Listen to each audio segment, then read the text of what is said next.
Well, good evening, and I mean that literally. It is evening. I said I would come out back to the seasonal pond that I have between myself and my neighbor so you could hear the frogs and the toads.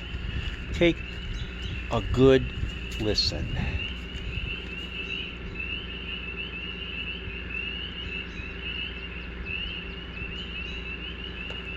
Hopefully, over the noise of the generator that's running the milk house, you heard all those frogs.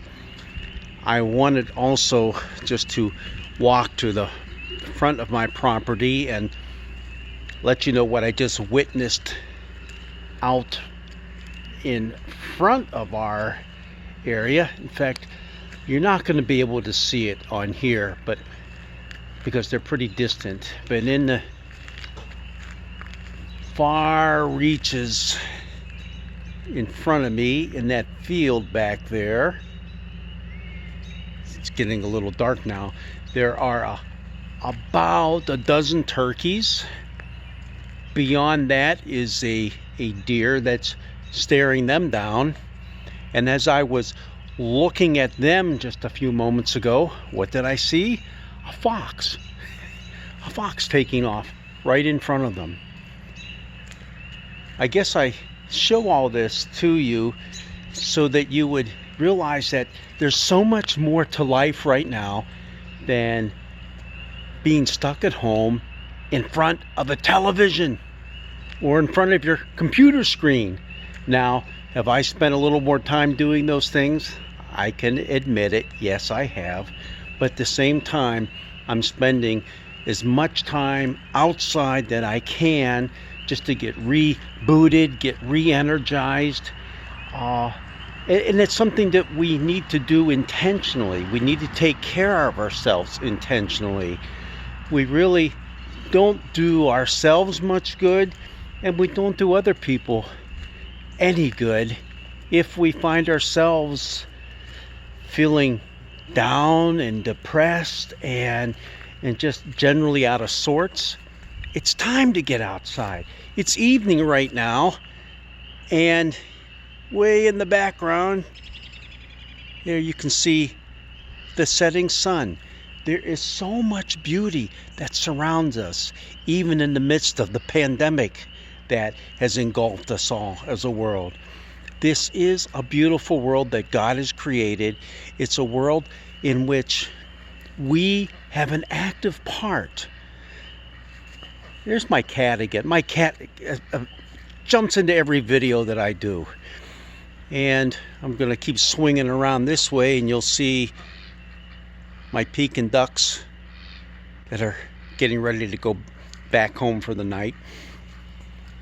But it is so vitally important that you and I take care of ourselves physically and mentally during these times, because, well, simply because I believe God wants us to.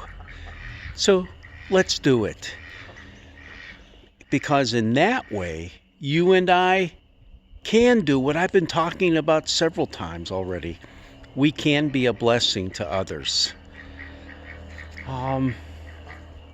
Just one more thing I want to add to that, and that is, I know it's difficult. I know it's difficult for a lot of people. I read a lot of the posts on Facebook in which people are frustrated with the way things are happening, the way they can't get out and do what they want to do, the way that the economy has just stymied them. But these are serious times. But these are also times that are filled with anticipation and with hope.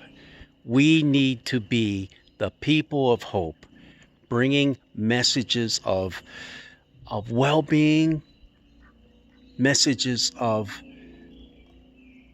good anticipation, messages that are filled with joy and hope to those around us. So I have a challenge for you this week. This week, seek out just one other person that you can engage with, whether it's online, by telephone, or by driving past their house and tooting the horn. Someone that you can bring a smile to their face. Just think of that. Just one person this week. Be that ray of sunshine in their lives. Enjoy the evening. Enjoy the day. Be that blessing to someone this week.